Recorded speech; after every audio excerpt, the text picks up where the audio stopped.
Últimas notícias do São Paulo: descobriu os 3 primeiros nomes que foram consultados pela diretoria tricolor para serem reforços, recados de Lucas Moura e Jonathan Calleri e o título da Copa do Brasil Sub-20.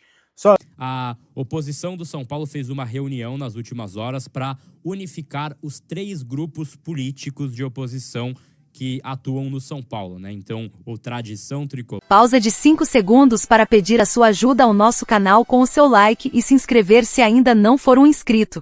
São Paulo Futebol Clube. São Paulo foi campeão mais uma vez da Copa do Brasil Sub-20, é o segundo título consecutivo. Que trabalho tem feito Alan Barcelos sob o comando do Sub-20 do São Paulo, mais um título na conta dele. Ele foi campeão da Copa do Brasil Sub-20 do ano passado, este ano da Copinha e agora mais uma vez levanta o caneco da Copa do Brasil Sub-20. São Paulo que venceu no jogo único o América Mineiro lá na Arena Independência, jogo que aconteceu na terça-feira às 8 horas, e aí o São Paulo com gols de Nicolas, ele que estreou profissionalmente com a camisa do São Paulo naquela goleada contra o Fluminense, e também do zagueiro Isaac, ele que também treinou entre os profissionais, chegou a viajar e ficar à disposição em alguns jogos, como contra o Sport, lá na Ilha do Retiro, mas ainda não fez a sua estreia como profissional.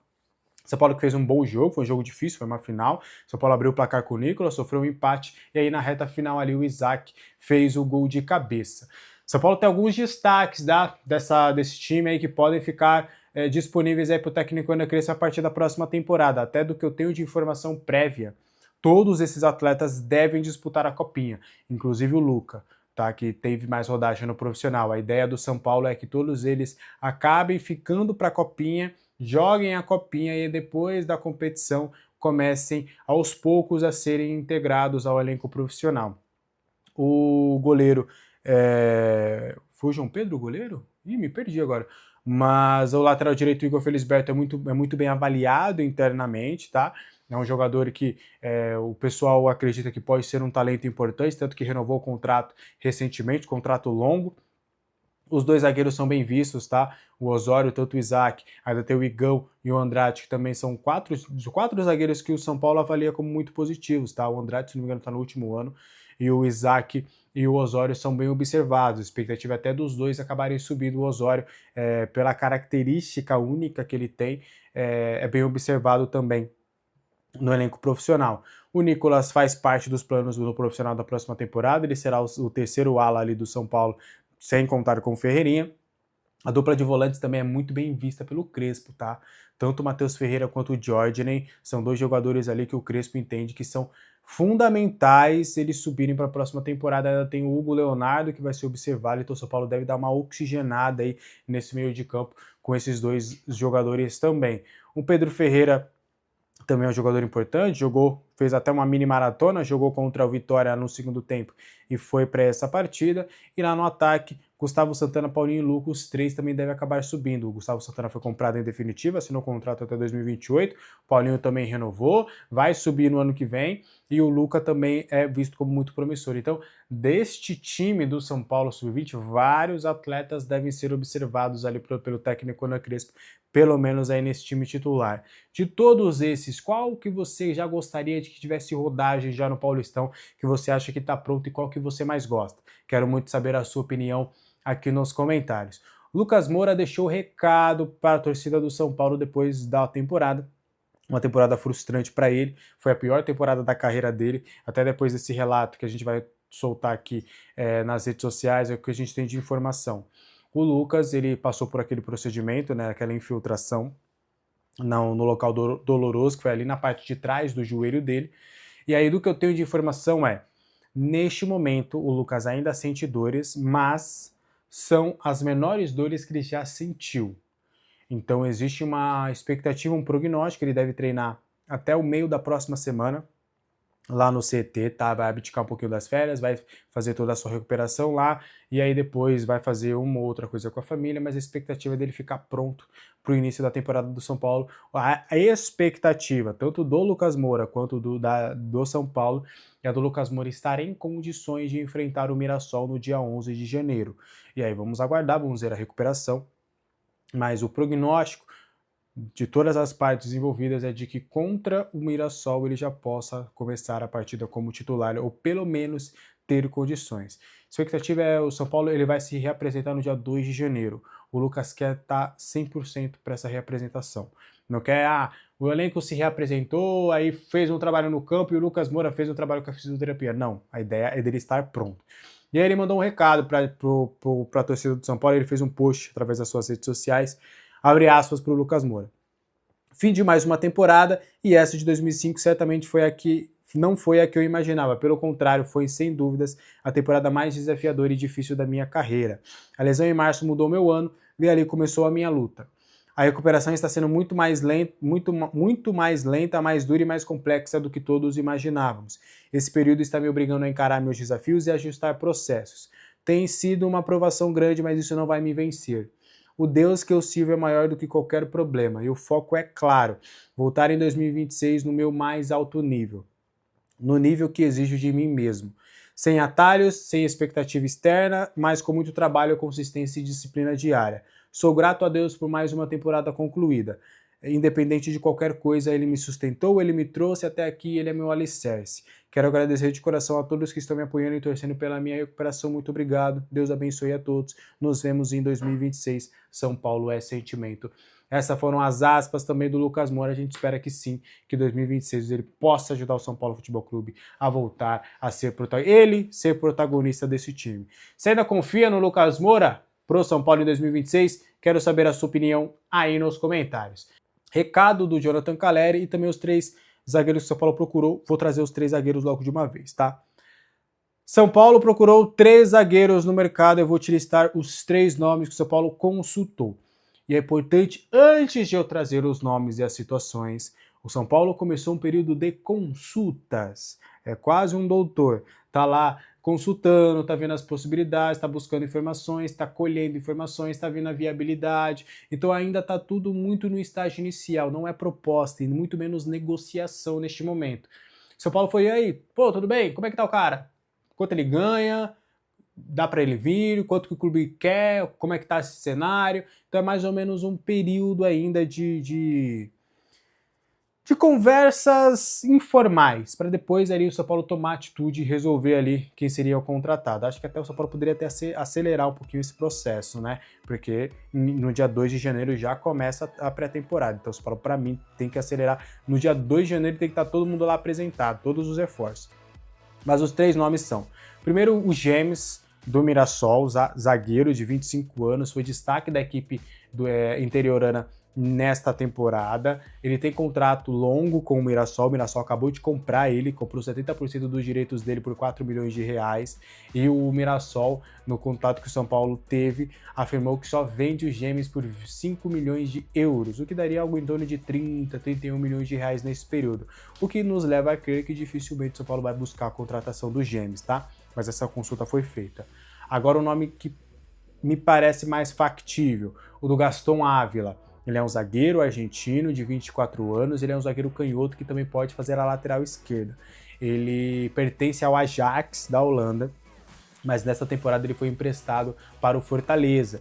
Ele jogou como titular no Fortaleza, tem 34 jogos no Fortaleza na temporada, é bem visto lá pelo torcedor do Fortaleza, pelo que eu vi, é um dos menos culpados ali pela queda do Fortaleza, mas o Fortaleza, por ter caído para a Série B e vai diminuir ali os seus gastos, não vai conseguir fazer a opção de compra do atleta. Até existia um interesse, se o Fortaleza tivesse na Série A, se permanecesse na Série A, eles iriam comprar, a informação que eu apurei.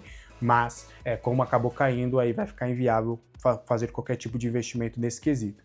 Então ele vai voltar para o Ajax, onde ele tem contrato até o meio do ano de 28, e na sinalização, o São Paulo soube que o Ajax topa o empréstimo com opção de compra, o que me parece mais factível do que o Gêmeos nesse momento. Mas é um jogador que, inclusive, eu vi para os membros do canal, eu fiz uma análise dele, um vídeo de 17 minutos, uma análise bem legal, e eu trago elementos que fazem parecer realmente que ele é um jogador que vai agradar muito ao Crespo, caso seja contratado. Por fim, novamente ele, Gustavo Medina, zagueiro da Ferroviária, que acabou caindo com a Ferroviária na Série B para a Série C. É um zagueiro que mais uma vez está na mira do tricolor paulista, zagueiro jovem, 23 anos. Em um primeiro momento a Ferroviária teria sinalizado que quer 1 milhão de euros, né, para a contratação do atleta, mas o São Paulo acredita que caso avance para fazer negociação, acredita que conseguiria um empréstimo, conseguiria um bem bolado com a Ferroviária. Então esses são os 3 nomes que o São Paulo está começando a buscar e conversar para a próxima temporada. Qual desses 3 você gosta? Quero muito saber aí a sua opinião nos comentários, tá? Para fechar o vídeo de hoje, recado de Jonathan Calleri para a torcida. Depois dos rumores e que foram desmentidos aqui no canal sobre Boca Juniors, eu sempre reiterei e sempre vou reiterar. Jonathan Calleri só sairá do São Paulo Futebol Clube para jogar no All Boys. Só. Esquece Boca, esquece River, esquece o raio que eu parta. Ele só sai do São Paulo para jogar no All Boys. E aí, ele também mandou um recadinho para a torcida do São Paulo, através de um post nas redes sociais. O Calleri falou o seguinte: torcida tricolor, não foi o ano que não foi o ano que estávamos esperando. Muitas coisas aconteceram e não conseguimos chegar nos objetivos que queríamos. Mas sempre falo, o futebol dá voltas e como a história do clube marca, nos levantaremos e conseguiremos outra vez coisas importantes. Pessoalmente foi um ano muito difícil e me tocou passar por uma lesão grave, mas nesses 7 meses me recuperei da melhor forma, tanto física como mental, e estou outra vez pronto para a batalha em 2026. Obrigado a todos pelo apoio de sempre e tenho certeza que, estando todos unidos, diretoria, torcida, comissão técnica e jogadores, daremos a volta por cima, porque esse grupo merece muito. Sempre São Paulo Futebol Clube. Essas foram as mensagens de Jonathan Calleri, que, repito, vai jogar no São Paulo em 2026, vai cumprir o contrato. A antiga diretoria comandada pelo Belmonte tinha dado uma promessa de uma assinatura até 2027. Essa diretoria do São Paulo Nova não dá andamento a essa promessa, tá? Mas que avalia o Calleri muito bem, que conta com ele, que ele é importante para o elenco. Então o Jonathan Calleri permanecerá no São Paulo. Você acha que ele vai dar certo em 2026? Eu tô confiante. Acho que ele e o Lucas podem dar a volta por cima. Eles amam este clube e acho que eu prefiro acreditar. Aqui sempre a positividade vai reinar. Se tá no São Paulo, eu confio que vai acreditar, que vai acontecer. O que você acha disso tudo? Deixa sua opinião nos comentários. A oposição do São Paulo fez uma reunião nas últimas horas para unificar os 3 grupos políticos de oposição que atuam no São Paulo, né? Então, o Tradição Tricolor, o Raiz e o Legenda tiveram uma reunião, os 3 líderes, né, coordenadores dos grupos, e eles vão unificar para 2025 os 3 grupos em um só, que vai se chamar Salve o Tricolor Paulista, da sigla STP. Né? Então será apenas um grupo político agora, ao invés de 3 de oposição, e esse grupo político, né, junto, enfim, grupo contabiliza 41 conselheiros, né? Então já é um impacto, porque antes você tinha ali um grupo com 15, um grupo com 20, tinha ali uma divisão, agora junta tudo ao mesmo propósito, e aí a chapa unificada deve lançar um candidato na próxima eleição. Tem também a possibilidade, porque hoje o São Paulo tem cerca de 15, 14 conselheiros independentes, né? E aí eles estão tentando angariar também esses conselheiros independentes para chegar aí para essa chapa nova, né? São, então, 13 conselheiros independentes que eles querem captar para essa chapa, e aí chegaria a 54 conselheiros. Tem gente que acha que vai ser menos, e aí seriam 10 ali captados, e aí chegaria a 51 conselheiros. Com 54 conselheiros, esse seria a chapa política, o grupo político mais forte do São Paulo em número de pessoas, né? Por exemplo, a chapa do Casares tem 53 conselheiros. Então, passaria, mas seria uma oposição única, né? A própria situação tem esse do Casares, mas tem o do Belmonte, que tem 40, tem outros ali com 5, 10, e aí chega, então, ao número de 260 conselheiros do São Paulo, 100 eleitos, e aí vai ter eleição no próximo ano desses 100 também de novo, e 160 vitalícios, é claro, lembrando que sempre morrem esses conselheiros, né? Então, quando morrem 10, aí eles fazem a outra eleição, tá um pouco abaixo desses 160 hoje, mas é sempre reposto, né? Então, houve então esse papo, essa assim, reunião.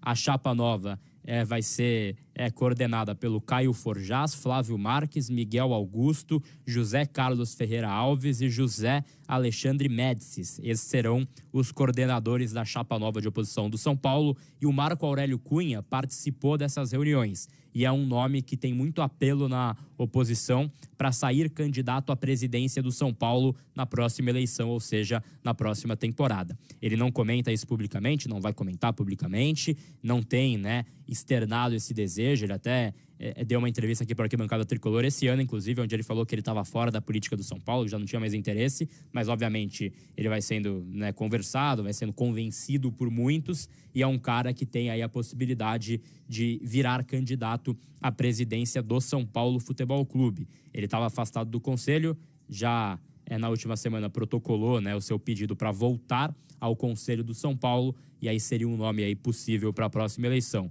Fê, queria o seu comentário breve em relação ao fato. Gabi, seguinte, né? O Marco Aurélio Cunha é um nome muito forte nos bastidores do São Paulo. Acho que todo mundo que está acompanhando aqui em algum momento já pensou por que o Marco Aurélio Cunha não assume o São Paulo, por que o Marco Aurélio Cunha, nessa situação, não ajuda o São Paulo. É um nome muito forte, um nome muito vencedor no São Paulo. Já participou de diretorias extremamente vencedoras no clube. Meu único receio, Gabi, é que aparece em momentos... o nome do Marco Aurélio Cunha parece que só aparece em momentos de baixa do São Paulo. Não sei se para crescer, não sei se para talvez criar nessa expectativa de ser um nome que possa ajudar o São Paulo, de ser uma luz no fim do túnel. Acho que esse é meu grande medo, dele ser mais uma figura que tente se crescer usando talvez um momento de crise do São Paulo do que qualquer outra coisa. Se apresentar propostas decentes, se apresentar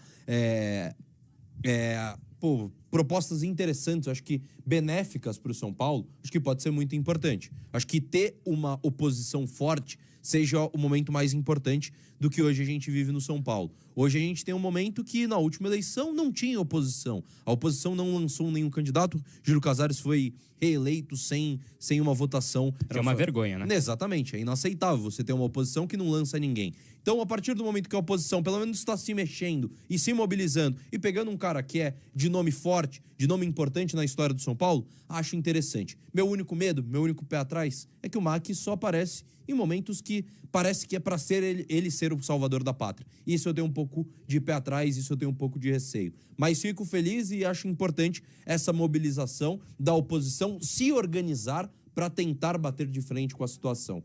Fazendo isso, é meio caminho andado. Para a gente, pelo menos, ter dois lados em uma política do São Paulo, a gente conseguir escutar a proposta do lado A, a proposta do lado B, e aí sim a gente decidir quem vai ser o melhor. Acho que isso ficou muito deturpado nos últimos anos, às vezes até por conta da situação comprar a oposição, quando você dá um carguinho ali, você dá uma ajudadinha ali, a gente sabe como funciona a política em um clube social, mas... O São Paulo passou muito tempo sem ter uma oposição. Agora, que está nesse momento que o São Paulo precisa de uma mudança política, você ter uma oposição bem feita, uma oposição bem trabalhada, eu acho que é muito, muito importante, Gabi. Essencial, fundamental, aí, então fica essa informação em relação à parte política do São Paulo.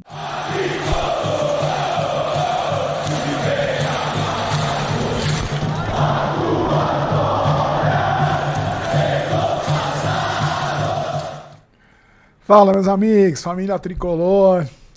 Meus amigos, mais uma notícia ruim. Quer dizer, tem gente que tá falando que foi um dia ruim pro São Paulo, né? Com essa história aí da denúncia do torcedor, de um anônimo, torcedor anônimo pro Ministério Público. Eu não achei um dia ruim, não. Acho ótimo. Acho ótimo. Se tem alguma coisa errada, vão investigar. Se não tiver, tudo bem. Se tiver, corrige, né? Então a justiça, o Ministério Público que vai decidir se vai investigar ou não. Então eu não acho que é um dia ruim, eu acho que é uma notícia ruim, eu acho que é uma ótima notícia. Aliás, parabéns a esse torcedor aí, que não sou eu, tá?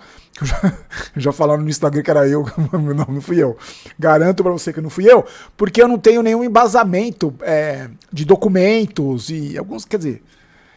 Tenho, mas não o suficiente para fazer esse tipo de ação.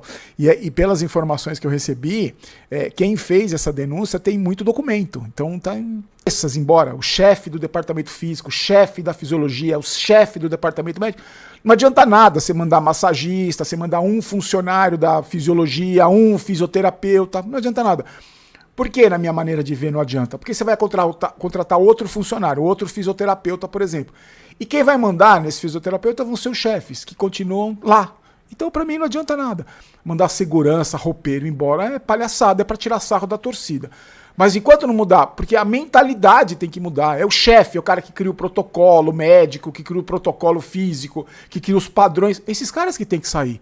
E eu pergunto pra vocês, esses caras vão sair? Não saíram, por enquanto não saiu ninguém. Desses chefes aí, os caras que mandam, não saiu ninguém.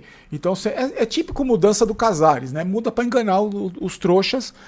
Mas eu espero, torço pra que ele faça isso, porque ele mude mesmo a estrutura toda. Não adianta nada você mudar a meia dúzia de funcionário lá. Tem que mudar os cabeças. Enquanto não mudar os cabeças, não vai. O cabeça de bagre master de Neno se despediu do São Paulo e falou que... muito obrigado, companheiros, corpo técnico, dirigentes que fazem parte desse clube imenso, torcida maravilhosa. Cheguei com uma ilusão e não cumpri objetivo nenhum. Desejo que o clube volte a competir. 12 jogos, 1 gol. Aí o São Paulo, o cara tem uma lesão seríssima no joelho de ligamento, né? Fica 1 ano parado, volta meio assim lá no Cruzeiro. Aí o São Paulo contrata. Era o 3º reserva, o São Paulo contrata. Aí o cara se machuca onde? Você tem 2 chances pra adivinhar. No joelho de novo. Se machucou no joelho. E agora foi embora. Aí aquele vídeo que a gente gravou, né? Fracasso, sucesso ou mais ou menos? Como é que você coloca de Neno, a contratação de Neno? Se você puder escolher. Coloca aí no comentário. Fracasso, sucesso ou mais ou menos? Pra mim, fracasso retumbante. Mais um fracasso dessa gestão horrorosa do pior presidente da história. E do Belmonte também, né? O Tagarela, que tá falando aos 4 cantos do mundo, com todas as soluções agora do São Paulo, também tem culpa no cartório. Mais um fracasso, mais dinheiro jogado fora. 12 jogos, 1 gol. Ficou mais tempo no Triângulo das Bermudas do Dr. Gelol do que em qualquer lugar. Fracasso total. Essa denúncia para o Ministério Público foi feita por um torcedor comum. Hoje eu estava conversando com o Ramone, lá da São Paulo Digital, e assisti o vídeo dele também. Ele disse que conhece o torcedor. E esse torcedor, segundo o Ramone, tem muito conhecimento jurídico e documentos. Então ele fez uma denúncia que eu vou explicar para vocês direitinho aqui. E cuspi de novo, gente. Puta, como eu tô porcão. Ele fez uma denúncia com base com documentos. Então não é uma denúncia vazia, assim, de um torcedor maluco que foi lá e não.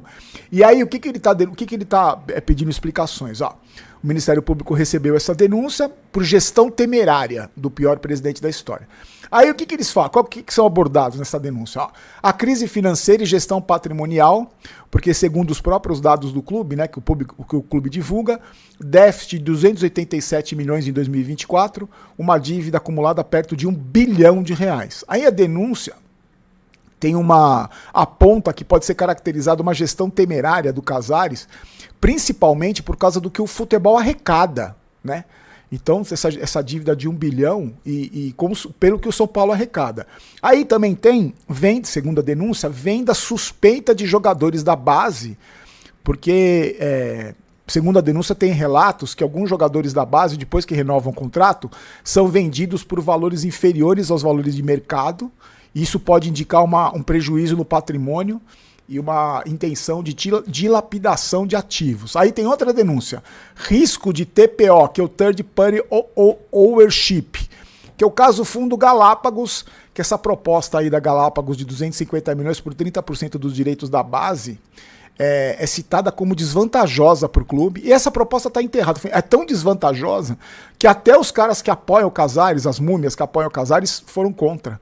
Então isso aí caiu, isso aí acho que não vai ser nem discutido mais. Aí tem uma outra denúncia, que essa a gente falou aqui no canal, um suposto conflito de interesses envolvendo o presidente do São Paulo e o filho dele. Essa denúncia mostra uma reportagem que indica que o filho do presidente Júlio Casares, né, é sócio de um empresário que faz a intermediação de atletas da base e recebe comissões do clube. E aí, se isso for confirmado, é um conflito de interesse, aquilo que a gente falou, é um conflito de interesse absurdo e viola princípios de moralidade e transparência que são previstos no Código Civil, né? Aí tem risco de menores de idade, de violação de proteção juvenil, porque como o São Paulo forma um monte de jogador que são menores de idade, essas práticas financeiras envolvendo esses atletas podem violar os princípios da proteção integral dos adolescentes que é previsto no Estatuto da Criança e do Adolescente. Aí tem a forte mobilização social, porque essa denúncia ressaltou que os torcedores, veículos de imprensa, a mídia alternativa estão denunciando e usando um hashtag Fora Casares.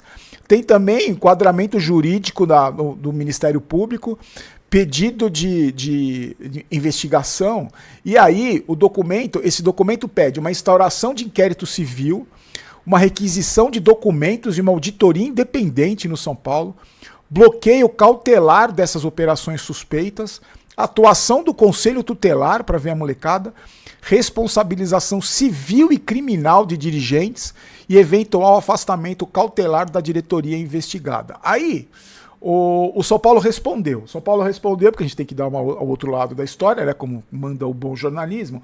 O São Paulo respondeu e disse o seguinte, eu vou ler a nota integral para não ter dúvidas aqui, ó. Abre aspas, o São Paulo Futebol Clube respondeu ao pedido de esclarecimentos encaminhado pelo Ministério Público a partir de fonte anônima, a respeito de atos realizados e aprovados pela atual gestão do clube e órgãos de governança interna. O São Paulo segue à disposição para eventuais novas informações e demais esclarecimentos que o órgão julgue necessárias de forma transparente à luz dos procedimentos legais cabíveis. Pelo que eu vi aqui, o Ministério Público recebe a denúncia e vai ver se existe base para uma investigação.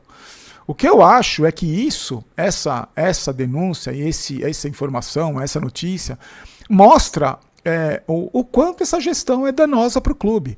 Eu não estou dizendo que tem esquema, que o filho do presidente é isso, aquilo, que tem. Mas se for tudo comprovado, os caras vão ter que se explicar. Se for investigado e a justiça decidir, esses caras vão ter que se explicar. E acho que é o seguinte: se houve erro, que se sejam punidos. É simples assim. Agora, o que eu lamento, o único fator que eu lamento, é você ver no São Paulo, o São Paulo Futebol Clube, que eu vi, o gigantesco São Paulo Futebol Clube, viveu uma situação dessa. Já não basta toda a humilhação dentro de campo, já não bastam todas as vergonhas que a gente passa, toda a tristeza que hoje é ser torcedor do São Paulo, toda a vergonha que a gente tem por esse elenco, por esse presidente, por esses conselheiros, por esses gestores aí, por esses diretores. Não basta toda a vergonha e toda a tristeza, toda a depressão que causa assistir jogo do São Paulo, como se isso não bastasse, aí não basta o transfer ban, a dívida, o sócio torcedor abandonado, como se não bastasse tudo isso, a gente tem uma denúncia de um monte de supostas irregularidades, né? Porque não foi nada aprovado.